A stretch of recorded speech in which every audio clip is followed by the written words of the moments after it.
هاي مع التطبيق الأول وليدي. تبع الله يحفظك.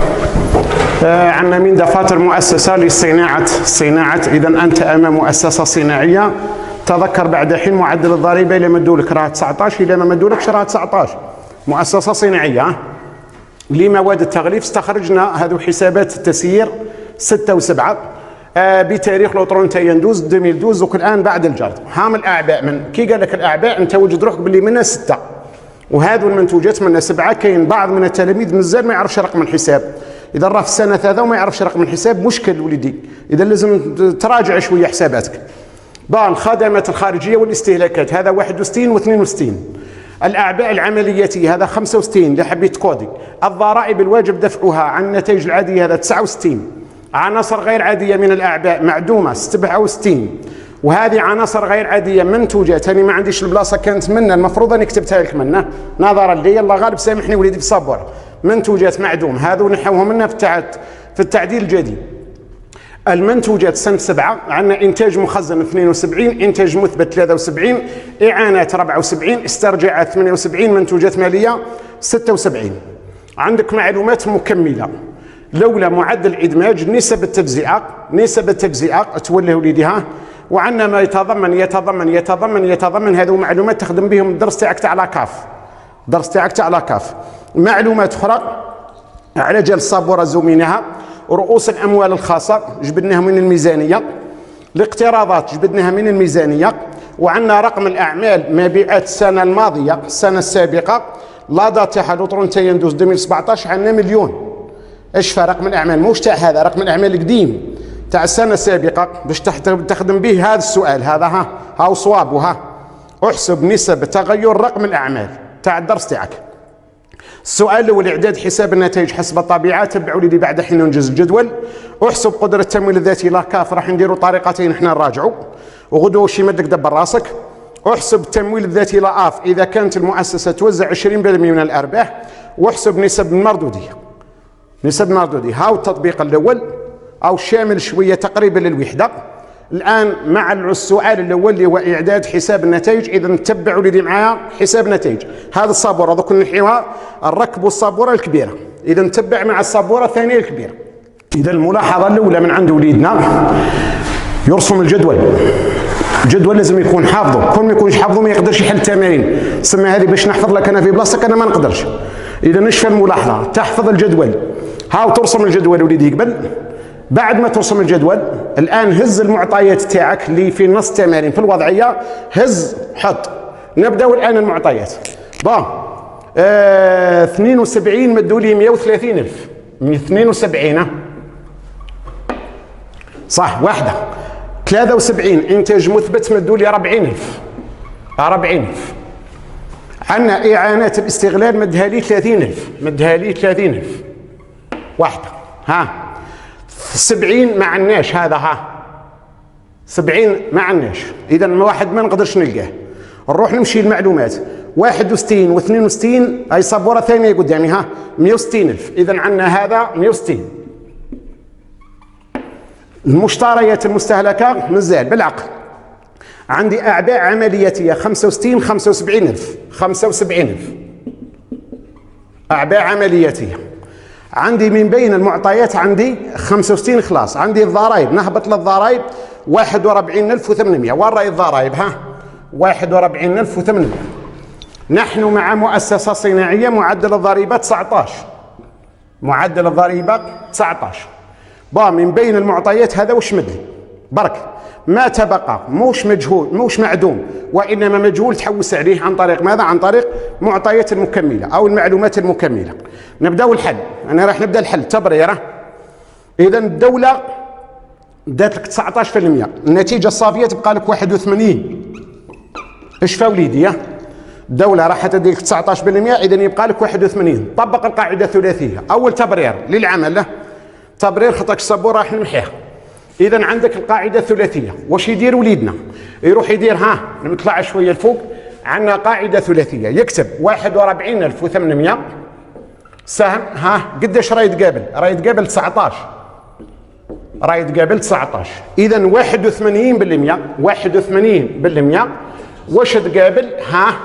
تقابل النتيجة الصافية. النتيجة الصافية. كيفاش راح تلقى النتيجة الصافية؟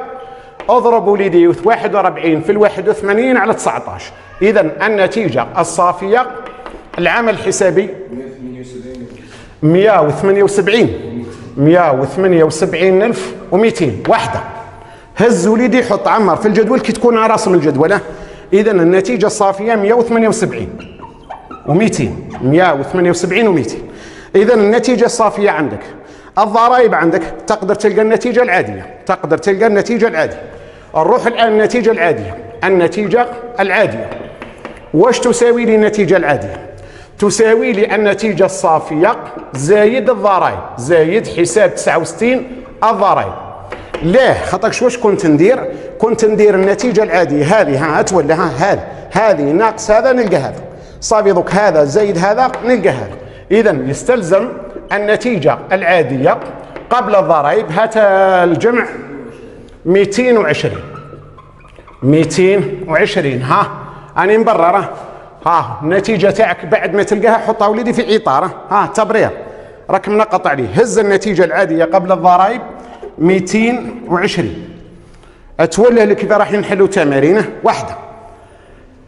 إذا لقينا زوج حوايج. بعده نشوف ترى الجدول كش ما يتحرك ما عندي منين نتحرك ما كانش.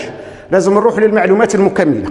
من بين المعلومات المكملة عندي معدل إدماج. ماذا يساوي معدل إدماج؟ في A على سي A. وراك في A عفوا هذا سي A وفي A ما عندي في A ما عندي سي A ما نقدرش. 2 نسب تجزئة في A. لولا عندنا 63 على الفي A 64 على الفي A او بي او على الفي A ما عندناش ما كانش وحده هاي في A 63 64 او بي او ما كانش ما يحلش دوك. ننتقل إلى معلومة أخرى. نسب تجزئة إجمالي الفائض. إذا عندي نسب تجزئة الإجمالي. ركزوا لي معايا. او بي او الآن هذا رايحين نجزئوه. اللي حضروا معنا الملخص اللي راهم يحضروا معنا ويتبعوا معنا. هذا عنده 3. بالنسبة للتثبيتات ندير 68 على الاو بي او. 68 على الاو بي او.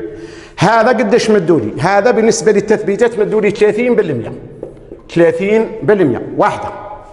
بالنسبة للمقرضين المقرضين عندنا حساب 66 على الاو بي او. هذا مدولنا قداش؟ مدولنا 12%. وركز معايا مليح. 68 ما عندكش او بي او ما عندكش ما يخدمش. 66 ما عندكش او بي او ما عندكش ما يخدمش. إذا عندنا بالنسبة للنتيجة كسر النتيجة العادية قبل الضرائب إعلاما على الاو بي او. هذا النسبة قداش مدهنا 80%. اللي حضروا معانا ويحضروا معانا قلنا كي نجمع نلقى أكثر من 100%. هاي ديجا أكثر من 100%. الحل وراه موش في الأولى موش في الثانية في الثالثة. وهذا اللي قلنا لكم الملاحظة لازم تحفظ النسب تاعك باش تقدر تحل بهم تمارين وليدي. إذا الحل راه مع الثالثة. الآن يستلزم اللي راهو يحضر معانا النتيجة العادية 220. او بي او جاي في المقام كي يعود المجهول في المقام نقسم. واش رايح ندير؟ رايح نقسم 220 على 0.8 نلقى الاو بي او. إذا او بي او يساوي أو ما عنديش صبرة واش ندير لك؟ إذا نقسم نعاود 220 نقسمها على 0.8 نلقى الاو بي او. العمل الحسابي عبيدة شحال؟ 275. هاشفة او بي او. كي تلقى الاو بي او اطلع وليدي إذا يستلزم دوك ركز او بي او ولا المقام عندي شحال؟ 275. نضرب هذا نقص ربعي 275 نضرب في 12 هات لنا 66. إذا 33,000. والثاني الثالث او بي او عندي او بي او عندي شحال؟ عندي 275 نضربها في 30 نضربها في 30. إذا يستلزم حساب 68. هات عبيد العمل شحال؟ 82,500. ما تخدعنيش وليدي أنا خاطئ 82,500. كالكلاتريس يا جماعة أنا خاطئ إذا هز وليدي معطياتك هز 3 حط هروح. إذا نبدأ بالاو بي او. او بي او لقيناه شحال؟ لقيناه 275. أنا زوميت الجدول في صابورة واحدة نظرا للصابورة نحتاجها. 66 عندنا وشحال منتوجات، عفوا عندنا أعباء مالية 33، أعباء مالية 33. وعندنا 68 مخصصات الاهتلاكات، مخصصات الاهتلاكات 82 و500. هاني بديت نعمر شوي. من بين المعطيات نسينا وحده، نسينا المنتوجات الماليه. المنتوجات الماليه في نص التمارين عندنا 85,000. وراك عبيده 85. الان نقدر نلقى النتيجه الماليه. النتيجه الماليه تبرير برا النتيجه الماليه واش تساوي لي؟ النتيجه الماليه تساوي لي حساب 76 ناقص حساب 66. راني مبرر عبيده. 85 ناقص 33 نلقاو شحال؟ نلقى 52,000. صبها بالجدول. وراك 52 نتيجة أني غلط. نعم أني صحيح. إذن النتيجة عندنا عفوا النتيجة العادية عاودتها خاطرتين، هذه نتيجة مالية معذرة. إذن النتيجة المالية وراهي 52. نكمل الجدول. كيفاش نلقى النتيجة العادية اللي يحضروا معنا؟ يا أخي ندير النتيجة المالية عفوا العملياتية زايد النتيجة المالية، نلقى النتيجة العادية. معادلة النتيجة العادية تساوي النتيجة العملياتية زايد النتيجة المالية. يعني نعصر مرة إذا عندنا النتيجة العادية 220 مساواة النتيجة العملياتية ما عنديش وراك عبيدة زايد النتيجة المالية 52. عبيدة دير لنا 220 نقص لها 52. إذا نقص هاي موجب نقلبها من هي تولي سالب. إذا النتيجة العملياتية وشحال؟ 168,000. هاتوا لي دي النتيجة العملياتية. وراك هي عملياتية. إذا عندي 168. شوف اللي يحضر معنا الجدول ويتعمر بالعقل. المعلومة الموالية الآن اللي يحضر معنا وقيل أبيئو لقيناه. نطلع الآن إلى النسب الثانية، نسب التجزئة. الآن نسب تجزئة القيمة المضافة VA. هذه اللي يحضروا معنا VA عندها 3، 1 2 3. ركز. إذا الأولى نديروا 63 على الفي أ، الثانية نديروا 64 على الفي أ، الثالثة نديروا أو بي أو أعلى من على الفي أ. مساواة. اليوم النسب التجزئة هذو هما اللي راهم يحلوا في تمارين. أحفظهم. إذا عندنا الأولى المستخدمين أعطاها لنا 30%. الثانية الدولة أعطاها لنا 15. ونعلم بأن القاعدة المجموع تاع هذو يساوي 100%، موش هذو يفوقوا من 100%، هذو يساوي 100%. إذا وحدة دات 30 وحدة دات 15 تجمعهم تلقى 45. صافي قده يبقى لهذه يبقى لها 55%. حاضين اللي يحضر معنا من هذو ثلاثة هكذا غدوة تبرر. وينه اللي راه معلوم؟ هذا مجهولين، هذو مجهولين. هو المعلوم. إذا عندنا اللي يحضر معنا أو بي أو وراك أو بي أو 275. وين جاي؟ في البسط. المجهول وين راهو جاي في المقام. كي يعود المجهول جاي في المقام اقسم. إذا تحكم ضك 200 وراك عبيدة 275,000 اقسمها على 55. أعطي لي النتيجة تاعي. هاي ثم. إذا في أ شوف لي في أ. إذا في أ يساوي لي قداه؟ يساوي لي 500. أعيد منين جات؟ لعوش تقعد تدنق لي هكذا تخنزر فيا والله. أو بي أو عندنا 275. حطها هنا 275 على الفي أ يساوي 0.55. نقسم 275 على ال 55 نلقاها 500. في أ وجدت. نطلع ضوك إلى في أ. في أ ولا كاين 500 في المقام. نضرب 500 نضرب 500. إذا الأول 63 والثاني 64. وتبرير. تكتبوا لي دي هذا بالتعويض نجد. بالتعويض نجد. إذا راح نعوض 500,000 نضربها في 15 نلقى 75,000. 500,000 نضربها في 30 نلقى قداه؟ نلقى 150. نلقى 150. نصب في الجدول او بدا يتعمر. ورانا عندنا حساب 63 عندنا 150 عندنا 64 عندنا 75. القيمة المضافة لا فالور اجوتي عندنا وشحال؟ عندنا 500 ألف. غدوة ما تغادرش المعلومات، تتبع عبيدة حقق لي، ما تغادرش المعلومات حتى نتعاود تحقق.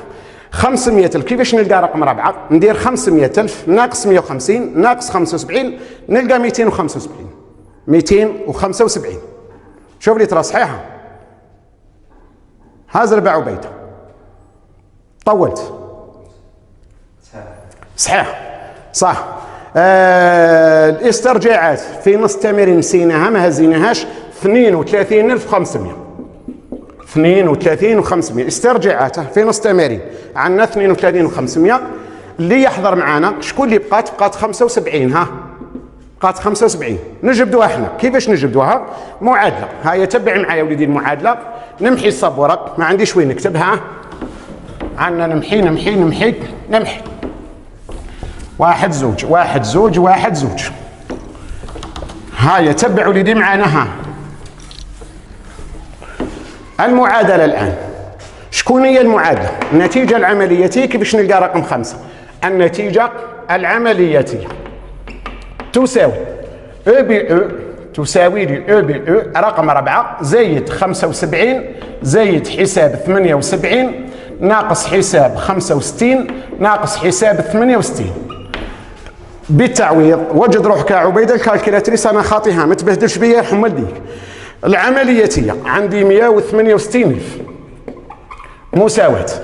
او بي او عندي 275,000 زايد حساب 75 ما عندناش، 75 هو اللي راه مجهول، زايد 78 استرجاعات 32,500 ناقص دير لي كالكيلاتريس دير لي احكم لي هذا زيد له هذا 65 عندنا 75,000 نقص له عبيده 75,000 نزيد نقص له 68 عندي 82,500.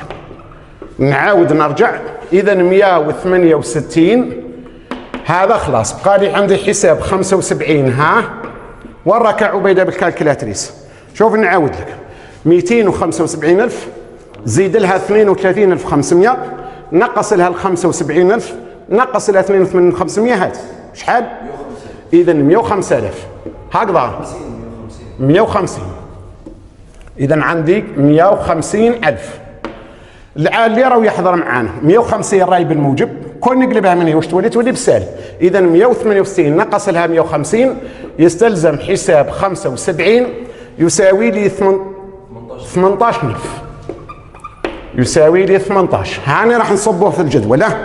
اذا عندنا هذا لقيناه وشحال لقيناه 18. الجدول ويتعمر. حقق قبل حقق ما تغادرش، عاود حقق ثبت. ابدا بهذا 275 زيد له 18 زيد له 32 نقص له 75 نقص له 82 لازم تلقى 168. لاحظ. نكمل الان الجدول. نرجع الان الى المعلومه الاولى معدل الادماج.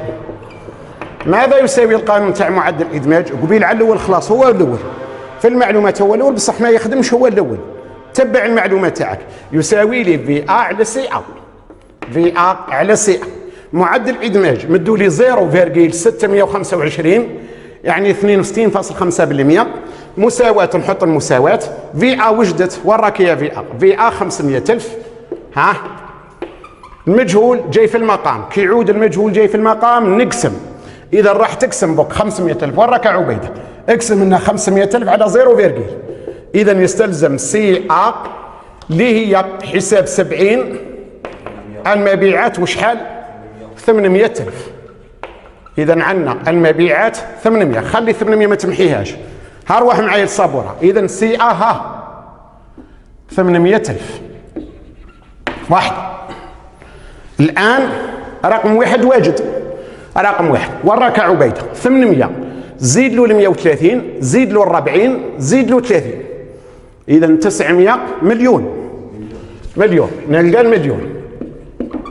المليون مفهوم؟ مليون جمعنا برك. الآن راح نلقى رقم 2. نلقى رقم 2 في تبرير. يعني ندير تبرير. ها دير تبرير وليدي. ماذا يساوي؟ يساوي لي الإنتاج ناقص الاستهلاك. الإنتاج ناقص الاستهلاك. في وين راك هي في 500. 500. الإنتاج عندنا مليون. الإنتاج عندنا مليون ناقص الاستهلاك ما عنديش. إذا مليون ناقص 500 نلقى الاستهلاك. الاستهلاك يساوي لي قداه 500,000. ها 500. هز الاستهلاك 500. ها والجدول اللي نعمروا به بالعقل. واش بقى يخصنا؟ بقى يخصنا حساب 60. ركز معايا مليح. الاستهلاك هذا عنده نورمالمون طروا ولاده بصح جمال الناس 60 والاخرين 61 و 62 مع بعض. اذا هادو الزوج 61 و 62 داو 160. هادو داو 160. ها اذا الاخر قده يبقى له تحكم 500,000 تنقص له 160 قدها عبيده 340. 340. هز وليدي 340. ها حط 340 خلاص. وهكذا الجدول خلصناه. عبيده العمل الحسابي. واش بقى يخصنا بالجدول؟ نروح نجمع السبعات ونجمع الستات. نجمع السبعات ونجمع الستات. هاي عبيده الكالكولاتريس. اجمع معايا من بعيد انت يا ثاني. نجمع 7. عبيده ديماري. هذا ديماري. نحي ديماري بالمليون. مليون. واحده زوج 3 4 مجمولين ديجا. مليون نهبط. ها زيد له 18,000 عبيده. زيد له 32,500. زيد له 85,000.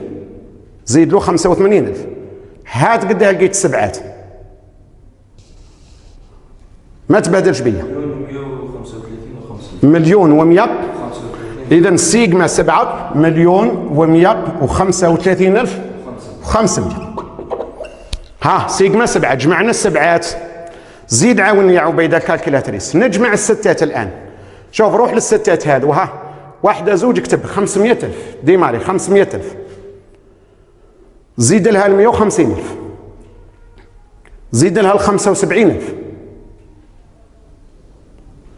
زيد لها 75,000 واحدة أخرى. المفروض نقول لك 150 صح ولا غلط؟ زيد لها 82,500. زيد لها 33,000. أو يحسب أنا خاطي. ها زيد لها الضرائب 41,800. 41,800. خلاص عملي عليا قد لقيت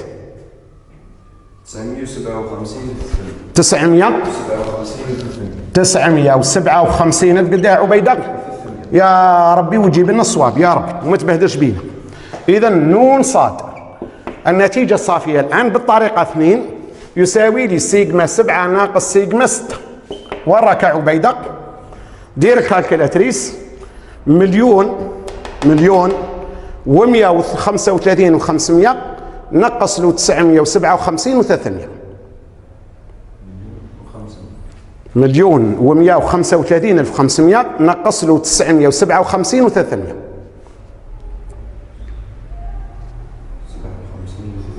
شحال لقيت؟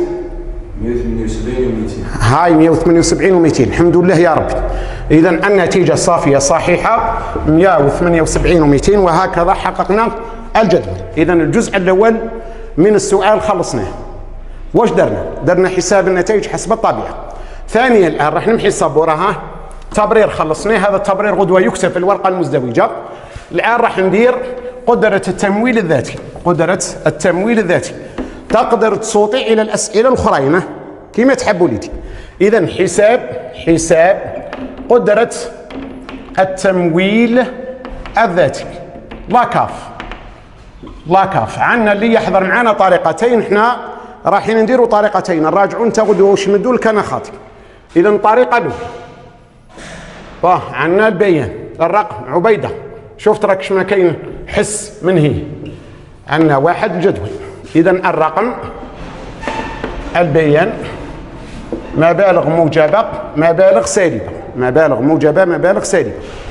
مع السؤال الثالث حساب قدرة التمويل الذاتي. رسمنا الجدول الآن. عندنا الطريقة الأولى والطريقة 2. الطريقة الأولى يسميوها إجمالي الفايل. طريقة إجمالي الفائض. وراك عبيدة وجد روحك. إجمالي الفائض في الطريقة الأولى في الموجب نسجل الصنف سبعة وفي السالب نسجل 6. نبدأ مع الطريقة الأولى أو بي أو. هز الأو بي أو تاعك. وراك الأو بي أو. ها 275 موجب. ها 275 موجب سلاش الهي ما يجيش موجب وسالب في آن واحد. 75 ما عدا هاو كيفاش تحفظوا. ها ابدا بربعه 75 باش تجي تاع الحفاظه سهله. 75 عندي 18000 ما عدا نحيدوا 752 في المعطيات مدونا 8000. اذا 18 ناقص 8 تلقى 10000 سبعات. ها سلاش دي 65 ما عدا نهز 65 منها. ها 75000 ما عدا 752 مدولي 15 75 ناقص هذه نلقى 60. ها من سلاش هي 76 وراك 76 85,000 ما عدا نحي هذوك زوج. شكون هما الزوج؟ 765 دا 20 في المعطيات و767 دا قداد دا 35. ال20 وال35 معناه 55. إذا ناقص 55. 85 ناقص 55 نلقى قداه 30 سلاش من هي 66. هاو 66 ها 33,000 ما عدا نحيولو الزوج. شكون هما؟ 665 دا 7500 و667 دا 12500 تجمعهم تلقى 20,000. إذا ما عدا 20. 33 ناقص 20 يلقى 13,000. إذا 13,000 تجيمل. خلاص تختم هذه الطريقة بالضرائب. الضرائب على النتائج العادية وراك يا ضرائبها 41,800 عبيدة كالكليتر. واش ندير يا عبيدة؟ دنقل يا عبيدة والغاشك دنقل يا وليدي عاشك. تجمع الموجب قبلها تنقص له السالب تلقى واحد الدرس واسمه قدرة التمويل الذاتي. إذا اقتذ قدرة التمويل الذاتي لا كاف. ماذا يساوي لنا لا كاف؟ يساوي لي سيجما موجب ناقص سيجما سالب. احكم الموجب هو الاول. ها نقص له السالب هات لي قداش نلقى لا كاف. هذا 4 عبيدة. اذا 275 و30 عن نتيجة 310 شحال؟ 193 و900. هكذا عبيدة. ما تغلطناش وليدي يضحك علينا الغاشي. صحيحة هذا النتاج هذا لازم نلقاه منه. هاني رايح من بك نكشفك نروح منه. الآن طريقة 2 يسميوها طريقة النتيجة الصافية. دوك نعكس الموجب سالب خليه كيما راه اعكس الأصناف. منا تولي 6 منا تولي 7. ونبداو بالرقم 8 اللي هي النتيجة الصافية. النتيجة الصافية عندنا 178,200 عفوا الموجب 178,200 في الموجب. ها سلاش من 78 استرجاعات عندي 32,500 استرجاعات يعني عكستها. ها 32,500 سلاش من 68 مخصصات الاهتلاك 82,500 سلاش من دوك ما عدا اللي نحيناهم ما عدا نجيبهم منها. اذا الاول عنده 8000 فوائد القيمة عنده 8000 من سلاش من نواقص القيمة عنده 15,000 من فارق تقييم 765. نشوف لي الصبور اختك شنو راه مجمولين 765 عندي 20,000 من 665 وراك 665 عندي 7,500 من أرباح صافية. الآن 767 عندي 35,000 من خسائر صافية 667 12,500 عندي من. هاي يا عبيدة أنا راح نكشفوك. الآن نلقى اقتذ قدرة التمويل الذاتي لا كاف. ماذا يساوي القانون؟ يساوي لي سيجما موجب ناقص سيجما سالب. نجمعه الموجب. ها هذا كل موجب اجمعه ناقص هذا وابدا نقص نقص نقص نقص نقص نقص. لازم تلقى وليدي هذيك. لقيت مبروك عليك، ما لقيتش عاود راجع حسابات غوث على طولك. ها يا عبيده هاي طيب، ها روح قال لك هاي طيب، ها نستنى واي طيب بس. ايرور ايه تبارك الله. ايرور هات لي الكالكيلاتريس، هات لي كي عاد تكتب لك ايرور تبارك الله ذاك الجنس اللي قريوا فيه.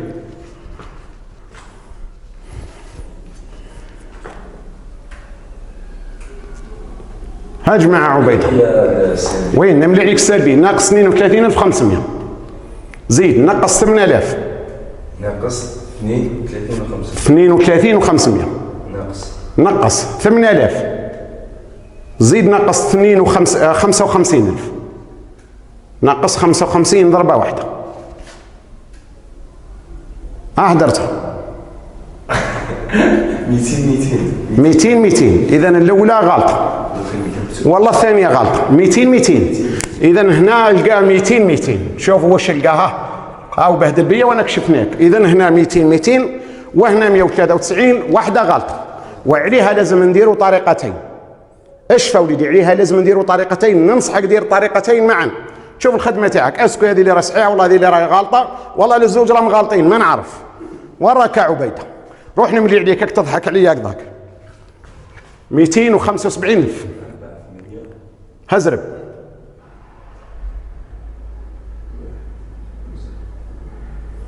زيد لها 10,000 زيد لها 30,000. يزيد صح يا استاذ. ها؟ يزيد صح. صح. ال 200 هذه منين جات؟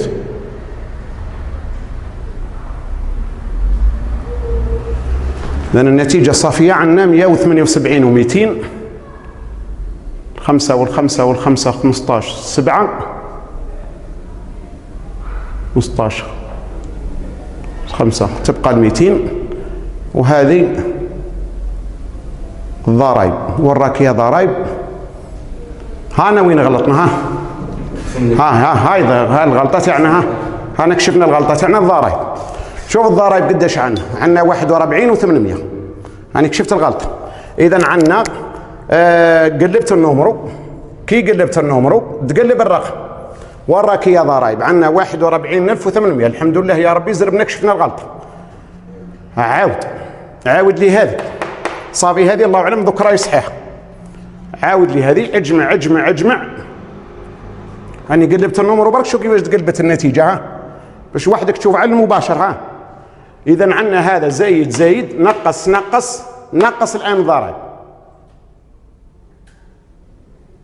دوك ما نلقاش 9 لازم نلقى 2. نعم صحيحة. شكون اللي صحيحة؟ هذه ثانية. إذا نهز ونلقى قداه نلقى 200 و200 وهكذا. ثبتنا النتيجة بطريقتين. إذا هاي الطريقة الأولى هاي الطريقة 2 اللي تجيك ولدي سهلة. دبر راسك واحدة. الآن نروح إلى السؤال الموالي. الأرباح الموزعة في نص التمارين قال لك احسب التمويل الذاتي لأف إذا كانت المؤسسة توزع 20%. وراك عبيدة 0.2 منين؟ من الربح المحقق. شكون هو الربح المحقق؟ هي النتيجة الصافية مش لا كاف. النتيجة الصافية شحال عندك النتيجة؟ 178,200. ها يا عبيدة اضربها لنا في 0.2 نلقى الربح اللي راح نوزعوه على الشركاء. 35,640. الآن المعادلة الأخيرة التمويل الذاتي واسمه لا أف. ماذا يساوي القانون؟ يساوي لي لا كاف اللي لقيناها ناقص الأرباح الموزعة. هذا القانون. إذا نولي اللادين ونقول لا أف يساوي لا كاف لقيناها 200 و200 ناقص الأرباح الموزعة 35,640. ها يا عبيدة وشحال؟ 164,560. هذا يسمى بالتمويل الذاتي. يبقى تمويل ذاتي للمؤسسة كشما تحتاج المؤسسة توسع في النشاط ترجع ليه. إذا السؤال الأول خلصناه، الثاني خلصناه، الثالث خلصناه. بقاو لنا سؤالين اخيرين. اذا نمحي السبوره، ما عنديش وين نكتب وليدي. هاي لاكاف تاعك، ها نمحي عندنا 1 2 نمحي 1 2 نمحي 1 2. هاي تبع السؤال الموالي قال لي احسب نسب المردوديه. اذا مع نسب المردوديه، نسبه المردوديه الماليه لو ماذا يساوي القانون تاعها؟ يساوي لي النتيجه العاديه قبل الضريبه على رؤوس الاموال الخاصه. منين نجيبوها؟ نجيبوها من الميزانيه. منين يمدها هو في معطيات النص. النتيجه العاديه لقيناها 220. ها يا عبيده. اذا راس المال موش رقم الاعمال، راس المال رؤوس الاموال اعطاها لنا 1,760. 1,760. كي نخلص الكالكيلاتريس هات قداش لقيت؟ 0.125. هذه كي تضرب في 100 تولي 12.5%. ها 12.5%، وهي مردوديه جيده مقبول. لماذا؟ لان 12.5 مليح. 2 نسبه المردوديه الاقتصاديه. واش تساوي المردوديه الاقتصاديه؟ اللي حضروا معنا الملخص تساوي لي الاجمالي الفائض. شكون هو؟ او بي او على المقام رؤوس الاموال الخاصه، ونزيد لها ماذا؟ نزيد لها الاقتراضات. ويساوي اجمالي الفائض. نهز او بي او 275,000 على المقام راس المال اللي هو 1,760 زايد الاقتراضات. وشحال مدنا الاقتراضات؟ 240. يعني يا عبيده تقسم على زوج ملايين. اذا ويساوي 275,000 نقسمها على زوج ملايين. ها الكالكيلاتريس 0. هازر طولت. 275 على زوج ملايين شحال؟ 1375. كي تضرب في 100 يولي المعدل 13.75%، وهي مردوديه جيده جدا. يعني القرض اللي دارته راه في الفائده، استخدمته المؤسسه استخدام عقلاني. السؤال الاخير قال لي احسب نسبه تغير واحد من الربعه هذوك تاع المرونه. قال لي 1 فريد. اذا نسبه تغير رقم الاعمال، تبعوا لي باش تفهمه. ماذا يساوي؟ يساوي لي CA 2018 ناقص CA 17 الدورة السابقة اللي هي 17 على المقام CA 17. يتخدم كيما الدرس تاع المرونة. والدرس تاع المرونة أنا اللي نخدمك فيه الأيامات الجايين. إذا تبع ما تغيبش في الفيديوهات تاعك، احضر معنا وتبع معنا. إذا ها يساوي الإشارة ما قلتهاش، تقدر تلقى إشارة موجبة كما تقدر تلقى إشارة سالبة. تغير هذا رقم الأعمال تاع 18 يعني تاعنا هذا تاع التمرين 800,000 ناقص رقم الأعمال 17 القديم قدام مدونا في الوضعية مدونا مليون. كنت خمم شوية راح يخرج الإشارة سالب. ليه؟ لأن رقم الأعمال كان عندك مليون ولا عندك 800. هبط بالدينار 200,000 بالبورسونتاج ما نعرف عليها. رانا نديروا نسب التغير على المقام رقم الأعمال مليون. كي نخلص ويساوي الإشارة ناقص. هات عبيدة قداه ناقص 0.2 بالناقص. كي تضرب في 100 يولي ناقص 20%. هاو نسب التغير. كون يقول لي علق عليه تعليق خفيف مرة، واش تقول له؟ هناك انخفاض. هناك انخفاض. لقيت ناقص، إشارة ناقص. وين؟ في رقم الأعمال، في رقم أعمال المؤسسة.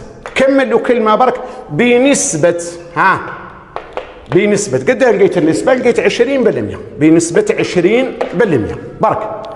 وينتهي الوضعية الأولى. إذن هذا التطبيق الأول أنا شفنا فيه أسئلة، وشفنا فيه نسب التجزئة، شفنا فيه الفي ار، شفنا فيه لاكاف بالطريقة الأولى. الطريقة الثانية الله أعلم راهو تمارين شامل. إذن تبع معي وليدي مع التطبيق رقم 2. مع التطبيق رقم 2 بالتوفيق.